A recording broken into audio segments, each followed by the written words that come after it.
1999 മഹാപ്രളയം. കേരള ചരിത്രത്തിലെ ഏറ്റവും വലിയ പ്രളയങ്ങളിലൊന്നായിരുന്നു 1999 വെള്ളപ്പൊക്കം എന്നറിയപ്പെടുന്ന 1924 ജൂലൈ മാസത്തിലുണ്ടായ മഹാപ്രളയം. കൊല്ലവർഷം 1099 സംഭവിച്ചതിനാലാണ് 99 വെള്ളപ്പൊക്കം എന്ന പേരിൽ അറിയപ്പെടുന്നത്. അന്നത്തെ ആ പ്രളയം പ്രായം ചെന്ന പലരുടെയും ഓർമ്മകളിൽ ഇന്നും പെയ്തിറങ്ങാറുണ്ട്. പലർക്കും പറയാൻ നഷ്ടങ്ങളുടെ 100 കണക്കുകളുമുണ്ട്. പ്രളയത്തിന്റെ പ്രധാന കാരണം 3 ആഴ്ചയോളം തുടർച്ചയായി പെയ്ത അതിശക്തമായ മഴയായിരുന്നു. തിരുവിതാംകൂറിനെയും മലബാറിന്റെ ഏതാനും ഭാഗങ്ങളെയും ബാധിച്ച പ്രളയം ഏറ്റവും അധികം കടന്നാക്രമിച്ചത് ഇന്നത്തെ മധ്യ കേരളത്തിൽ തന്നെയായിരുന്നു. തൃശൂർ, എറണാകുളം, ആലപ്പുഴ, കോട്ടയം, ഇടുക്കി ജില്ലകളുടെ ഭൂരിഭാഗവും ദിവസങ്ങളോളം വെള്ളത്തിൽ മുങ്ങിക്കിടന്നു.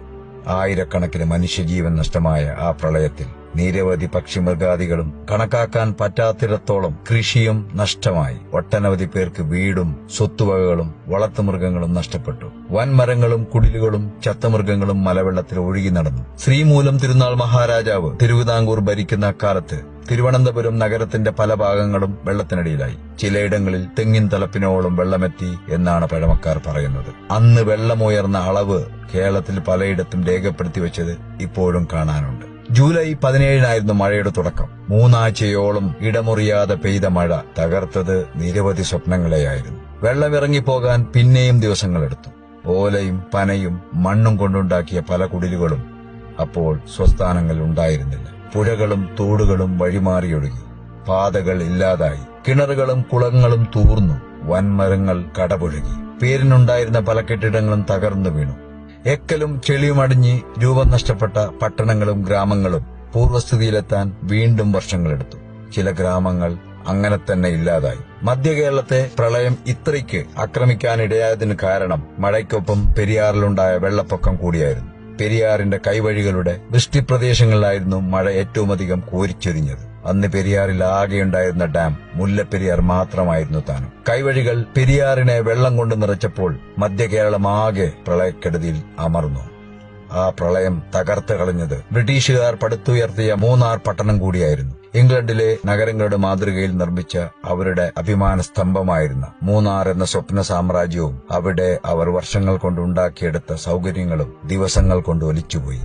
മലവെള്ളത്തിനൊപ്പം കുതിച്ചെത്തിയ പാറകളും മരങ്ങളും പട്ടണത്തെ തുടച്ചു നീക്കിയതിനൊപ്പം 100ൽ പരം ജീവനുകളും എടുത്തു. സമുദ്രനിരപ്പിൽ നിന്ന് 6000 അടിയോളം ഉയരത്തിലുള്ള മൂന്നാറിനെ ഈ വെള്ളപ്പൊക്കം എങ്ങനെ ബാധിച്ചു എന്ന് പലരും അത്ഭുതപ്പെടാറുണ്ട്. പെരിയാറിന്റെ കൈവഴിയായ മുതിരപ്പുഴയാറ്റിലുണ്ടായ വെള്ളപ്പൊക്കമായിരുന്നു അതിന് കാരണം. ശക്തമായ മഴയെ തുടർന്നുണ്ടായ ഉരുൾപൊട്ടലിൽ ഇടിഞ്ഞു വീണ പാറകളും ഒഴുകിയെത്തിയ മരങ്ങളും ചേർന്ന് മാട്ടുപ്പെട്ടിയിൽ 2 മലകൾക്കിടയിൽ പ്രകൃത്യാ രൂപം കൊണ്ട അണക്കെട്ടായിരുന്നു വില്ലൻ. മഴ കടുത്തപ്പോൾ സ്വയം തകർന്ന ഈ അണക്കെട്ടിനെ വെള്ളവും ഒഴുകിവന്ന മണ്ണും പാറയും മരങ്ങളുമാണ് മൂന്നാറിനെ നക്കിത്തുടച്ചത്. ദിവസങ്ങൾക്ക് ശേഷം വീണ്ടും ഒരിക്കൽ കൂടി ഇതാവർത്തിച്ചപ്പോൾ പട്ടണം തന്നെ ഇല്ലാതായി. ആ ജൂലൈ മാസത്തിൽ മാത്രം മൂന്നാർ മേഖലയിൽ 485 സെന്റിമീറ്റർ മഴ പെയ്തുവെന്നാണ് സായിപ്പിന്റെ കണക്കുകൾ പറയുന്നത്. മൂന്നാറിൽ അന്ന് വൈദ്യുതിയും ടെലിഫോണും റെയിൽവേയും റോപ്പ് വേയും വീതിയേറിയ റോഡുകളും വിദ്യാലയങ്ങളും മികച്ച ആശുപത്രികളും ഉണ്ടായിരുന്നു. പ്രളയം തകർത്ത് കളഞ്ഞത് അതൊക്കെ കൂടിയായിരുന്നു.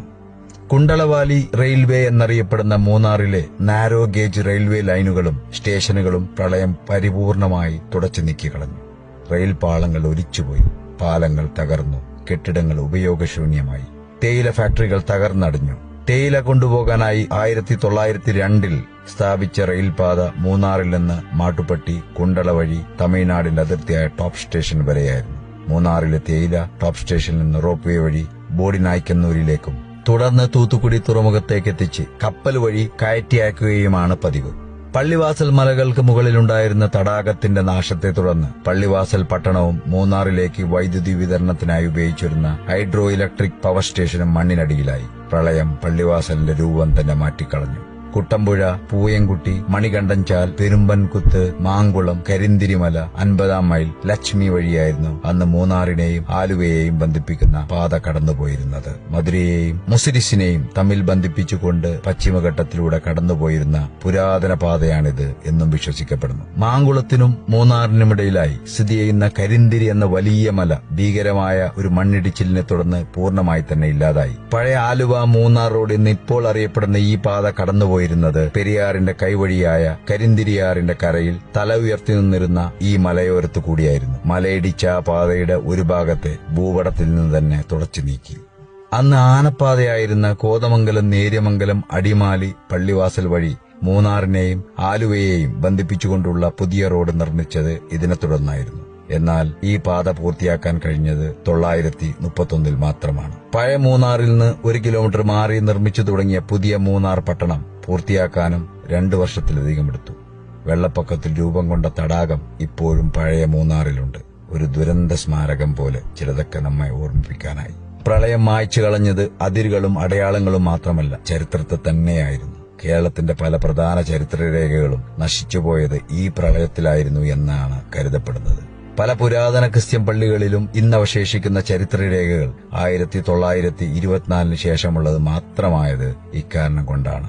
പ്രളയം മാറ്റിവരച്ച ഭൂപടങ്ങൾ ലോകത്ത് പലയിടത്തുമുണ്ട്. പ്രകൃതി ദുരന്തങ്ങൾ അത്ര പതിവില്ലാത്തതുകൊണ്ട് മാത്രമല്ല, ആ പ്രളയം കേരള ചരിത്രത്തിലെ ഒരു പ്രധാന അധ്യായമായതുകൊണ്ടുകൂടിയാണ് 99 വെള്ളപ്പൊക്കം എന്ന് ഇപ്പോഴും നമ്മൾ ഇടയ്ക്കിടയ്ക്ക് കേട്ടുകൊണ്ടിരിക്കുന്നത്.